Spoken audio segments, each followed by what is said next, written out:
keyakinan dan keimanan dalam Islam ditempuh dengan jalan ilmiah atau berakal.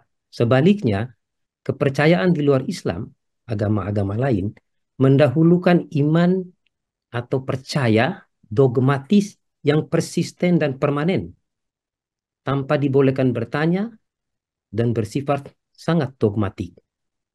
Nah, dari situlah para penganut di luar Islam itu memulai penjelasan secara logika yang disesuaikan dengan kepercayaannya. Jadi logika itu logika yang disesuaikan dengan apa yang sudah didahului atau dilandaskan kepada dogmatik. Terkait dengan jalan ilmiah, ya itulah memang yang terjadi ketika bahkan dilakukan kajian perbandingan antara Islam dengan agama-agama lain, itu kokoh sekali. Hujah di dalam Islam ya, hujah itu adalah argumentasinya, dalilnya, rasionalitasnya, logikanya. Bahwa kemudian ada yang memplesetkan sebagai tidak ilmiah, yaitu bagian dari provokasi. Tetapi kalau kita mau memahami, mencermati secara utuh, secara komprehensif, saya termasuk yang melakukan kajian itu selama ya puluhan tahun. Dan saya masuk dalam dunia dakwah ini sejak tahun 2003, ya, lebih dari 20 tahun. Saya mengalami proses itu. Proses keyakinan dari ilmu yakin, ainul yakin menjadi hakul yakin. Sehingga pada level ini sudah sangat susah untuk digoyang, dirobohkan.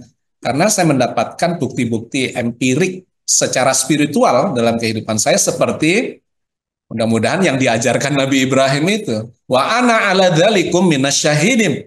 Aku termasuk orang yang bisa memberikan kesaksian bahwa Tuhan itu ya Tuhannya langit dan bumi, bahwa Tuhan itu adalah pencipta dan menjadi kekuatan eksistensi yang mengontrol, mengendalikan dan apapun segala-galanya terhadap segala ciptaannya.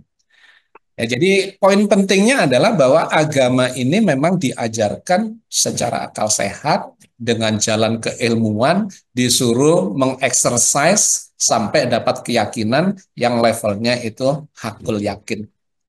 Nah, monggo orang lain atau orang-orang di luar Islam secara terbuka sebetulnya Islam ini mempersilahkan. Ini agama yang sangat terbuka antara penganut dengan pemimpinnya atau dengan ulamanya, dengan pendakwahnya, itu egaliter sekali. Berbeda dengan di agama lain, ya antara jamaahnya dengan pemimpin agamanya, itu ada gap otoritas yang mereka bahkan tidak boleh mempertanyakan misalnya. Tetapi di era keterbukaan itu ditabrak semua, dipertanyakan, bahkan digaris bawahi, kitab sucinya dibuka-buka, digaris bawahi, dikutip di segala macam, nggak bisa apa-apa. Islam terbuka sejak awal. Bahkan kita disuruh tabayun. Ya. Kalau saudara kita sendiri atau ulama kita sendiri, bahkan dianggap sebagai pemimpin madhab pun gitu ya, ulama yang sudah kategorinya tinggi, tetap bisa dipertanyakan dan kemudian harus memberikan jawaban yang logis, yang rasional, yang dalilnya jelas, ya dan seterusnya dan seterusnya.